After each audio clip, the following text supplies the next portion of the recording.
നമുക്കപ്പം optional മൊഡ്യൂളിലേക്ക് കടക്കാം. അപ്പം ഹിസ്റ്ററിയുടെ ആദ്യത്തെ ഓപ്ഷണൽ മൊഡ്യൂളാണ് ചാപ്റ്റർ 30. നമ്മൾ എ പാർട്ടായിരിക്കും എടുക്കുന്നത്. അപ്പോൾ നമ്മുടെ ചാപ്റ്ററിൻ്റെ പേര് വരുന്നത് പ്രാചീന രാഷ്ട്രങ്ങൾ. അപ്പം പ്രധാനപ്പെട്ട പ്രാചീന രാഷ്ട്രങ്ങൾ ഏതൊക്കെയാണെന്ന് ചോദിച്ചാൽ നമുക്കറിയാം. ഏതൊക്കെയാണ്? മഗധ വരും, മൗര്യ വരും, അതേപോലെ ഗുപ്ത വരും. അങ്ങനെ കുറേ രാഷ്ട്രങ്ങളാണ് പ്രാചീന രാഷ്ട്രങ്ങളായിട്ട് നമുക്ക് പഠിക്കാനായിട്ടുള്ളത്. നമുക്ക് അവരെ പറ്റിയാണ് പഠിക്കാനായിട്ടുള്ളത്. ഇതൊക്കെ നമ്മൾ നേരത്തെ ക്ലാസ്സുകളിൽ പഠിച്ച കാര്യം തന്നെയാണ്, എങ്ങനെയൊക്കെയാണ് രാഷ്ട്രങ്ങൾ ഉണ്ടായെന്നുള്ളത്. അപ്പോൾ നമുക്കൊന്നും കൂടി പഠിക്കാം. ആദ്യം നമുക്കിതിനകത്ത് പഠിക്കാനുള്ള 2 ഡിഫറൻസ് ആണ്. ഒന്ന്, മഹാജനപദാസും അതേപോലെ തന്നെ മൊറാക്കിയൽ മഹാജനപദാസും തമ്മിലുള്ള ഡിഫറൻസ്. ഈ മഹാജനപദാസിനെ മലയാളത്തിൽ നമ്മൾ ഗണരാജ്യങ്ങളെന്നും മൊണാക്കിയൽ മഹാജനപദത്തിനെ നമ്മൾ രാജതന്ത്ര മഹാജനപദം പറയുന്നു. വായിക്കൊള്ളാത്ത പേരുകളാണ്, അഡ്ജസ്റ്റ് ചെയ്യുക. ഓക്കെ, അപ്പോൾ നമുക്ക് നോക്കാം എന്താണ് മഹാജനപദാസ്. മഹാജനപദാസ് എന്താണെന്ന് വെച്ചാൽ ഇവിടെ ഭരണരീതിയൊക്കെ ജനാധിപത്യപരമായിരിക്കും. അതായത് ജനങ്ങളായിരിക്കും എന്ത് ചെയ്യുന്നത്, കൂടുതലായിട്ടും ഭരണാധികാരികളെ സെലക്ട് ചെയ്യുന്നത് കേട്ടോ.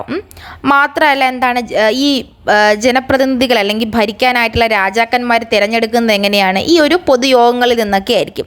എക്സാമ്പിൾ പറഞ്ഞാൽ വാഞ്ചി, മഞ്ച, മല്ല, പാഞ്ചാല തുടങ്ങിയ രാജ്യങ്ങളൊക്കെ എന്താണ് മഹാജനപദാസ് ഫോളോ ചെയ്യുന്ന രാജ്യങ്ങളാണ്.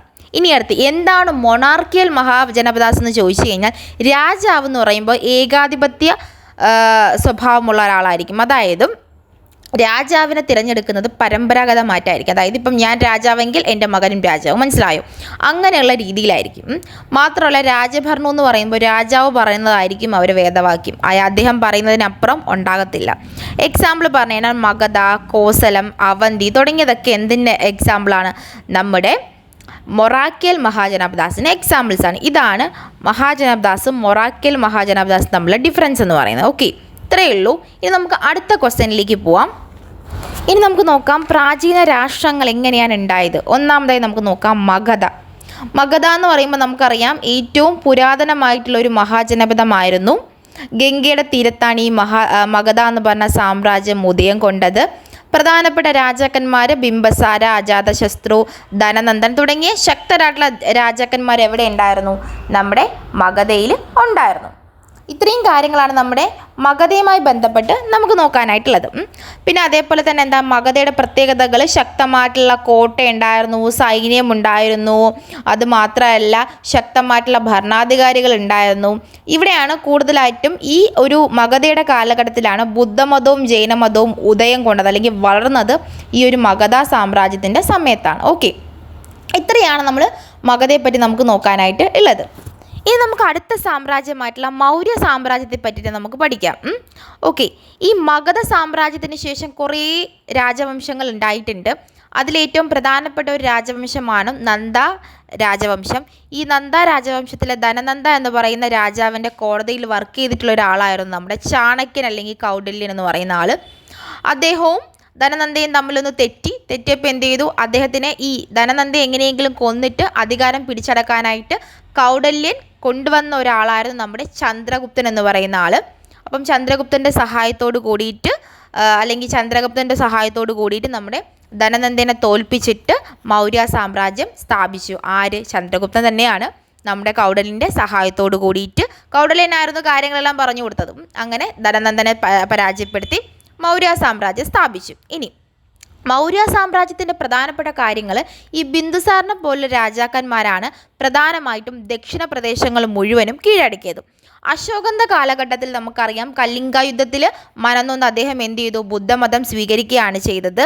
പിന്നെ അത് മാത്രമല്ല ആ ഒരു കാലഘട്ടത്തിൽ മൗര്യന്മാരുടെ കാലഘട്ടത്തിൻ്റെ പ്രത്യേകത എന്ന് പറയുമ്പോൾ നിരവധി വ്യാപാരങ്ങളും പൊതുക്ഷേമ പ്രവർത്തനങ്ങളും ഒക്കെ ഉണ്ടായിരുന്നു. ഇത്രയാണ് നമ്മുടെ മൗര്യന്മാരുടെ വളർച്ചയെ പറ്റിയിട്ട് നിങ്ങൾക്ക് പഠിക്കാനായിട്ടുള്ളത്. ഇനി നമുക്ക് അടുത്ത് പഠിക്കാനായിട്ടുള്ളത് ഗുപ്ത സാമ്രാജ്യവുമായി ബന്ധപ്പെട്ടാണ്. ഇനി നമുക്ക് നോക്കാം ഗുപ്ത സാമ്രാജ്യം. ഗുപ്ത സാമ്രാജ്യം എന്ന് പറയുമ്പോൾ 4-5 നൂറ്റാണ്ടുകളിൽ വടക്കേ ഇന്ത്യയിൽ ശക്തമായിട്ടുള്ള ഒരു രാജവംശമാണ്. ഇവരുടെ കാലഘട്ടത്തെയാണ് നമ്മുടെ ഗോൾഡൻ പീരീഡ് എന്ന് പറയുന്നത്. കാരണം അത്രയ്ക്കും ഉയർച്ച ഉണ്ടായത് ഇവരുടെ കാലഘട്ടത്തിലാണ്. ശക്തമായിട്ടുള്ള രാജാക്കന്മാർ ചന്ദ്രഗുപ്ത 1, ചന്ദ്രഗുപ്ത 2, സമുദ്രഗുപ്തനെയാണ് നമ്മൾ മറ്റേ പേരിൽ അറിയപ്പെടുന്നത്. എന്തോന്നാണ്? Indian Napoleon. ഓക്കെ, അങ്ങനെ നിരവധി കാര്യങ്ങൾ ചെയ്തിട്ടുണ്ട് ഇവർ ഈ സൈനിക നീക്കത്തിലൂടെ, അല്ലെങ്കിൽ സൈനികത്തിൻ്റെ സഹായത്തോടു കൂടി ഉത്തരം മുതൽ ദക്ഷിണം വരെയുള്ള പ്രദേശങ്ങൾ കൈയടക്കിയിട്ടുണ്ട്. പിന്നെ ഇവരുടെ വേറൊരു തന്ത്രമാണ്, ഇപ്പം ഏതെങ്കിലും രാജ്യമായിട്ട് ശത്രുതയിലാണെങ്കിൽ ഒന്നുകിൽ അവർ യുദ്ധം ചെയ്ത് കീഴ്പ്പെടുത്തും, അല്ലെങ്കിൽ സമാധാനപരമായിട്ട് ആ രാജ്യത്തെ രാജകുമാരിയെ കല്യാണം കഴിച്ച് വിവാഹ ബന്ധത്തിലൂടെ സാമ്രാജ്യത്തെ ശക്തിപ്പെടുത്തും. ഓക്കെ, പിന്നെ ഇവർ നിരവധി വ്യാപാരങ്ങളൊക്കെ നടത്തിയിട്ടുണ്ട്. അങ്ങനെ അത്യാവശ്യം നല്ലൊരു സമ്പൽ സമൃദ്ധിയുടെ ഒരു കാലഘട്ടം എന്ന് പറയുന്നത് ഗുപ്ത സാമ്രാജ്യത്തിൻ്റെ കാലഘട്ടമായിരുന്നു. ഇനി നമുക്ക് നെക്സ്റ്റ് നോക്കാനായിട്ടുള്ളത് ചോളന്മാരുടെ അഡ്മിനിസ്ട്രേഷനുമായി ബന്ധപ്പെട്ട ചോള സാമ്രാജ്യത്തിനെയൊക്കെ പറ്റി നമ്മൾ പഠിച്ചിട്ടുണ്ട് പഴയ ക്ലാസ്സുകളിൽ. അപ്പോൾ നമുക്ക് അതിൻ്റെ അഡ്മിനിസ്ട്രേഷൻ ഒന്ന് ചെറുതായിട്ട് പറഞ്ഞു തരാം. ഡീറ്റെയിൽ ആയിട്ട് നമ്മൾ നേരത്തെ ഇത് പഠിച്ചിട്ടുണ്ട്. വീണ്ടും പഠിച്ച് ബോർ ആവണ്ടെന്ന് കരുതിയിട്ടാണ് ഞാനൊരു ഷോർട്ടായിട്ടൊന്ന് പറഞ്ഞുതരാം. ചോളന്മാരുടെ അഡ്മിനിസ്ട്രേഷൻ എന്ന് പറയുമ്പോൾ നമുക്കറിയാം ഏറ്റവും ശക്തമായിട്ടുള്ളൊരു സാമ്രാജ്യമാണ് നമ്മുടെ ഈ ചോളന്മാരുടെ സാമ്രാജ്യം എന്ന് പറയുന്നത്. ഇവരെ പറ്റിയിട്ടുള്ള തെളിവുകൾ നമുക്ക് കിട്ടിയിട്ടുള്ളത് സംഘം കൃതികളിൽ നിന്നും അശോകൻ്റെ ശാസ്ത്രയിൽ നിന്നൊക്കെയാണ് നമുക്ക് കിട്ടിയിട്ടുള്ളത്. ചോളന്മാരിൽ പ്രധാനമായിട്ടും AD 1-ാം നൂറ്റാണ്ടിൽ കരികാല ചോളനാണ് നമ്മുടെ ഈ സാമ്രാജ്യം സ്ഥാപിച്ചത്. സാമ്രാജ്യത്തിന് പ്രധാനമായിട്ടും കേന്ദ്രം എന്ന് പറയുന്ന രാജാവാണ്. രാജാവ് എന്ത് ചെയ്തു, പല പ്രാദേശിക ഭരണ യൂണിറ്റുകളെ അദ്ദേഹം തരംതിരിച്ചിട്ടുണ്ട്. അതായത് മണ്ഡലങ്ങൾ, പലനാട്, നാട്, കൂട്ടം, ഗ്രാമം എന്നിങ്ങനെ തരംതിരിച്ചിട്ട് ഓരോ ഹെഡുമാർ അവിടെ അപ്പോയിൻമെൻറ്റ് ചെയ്തു.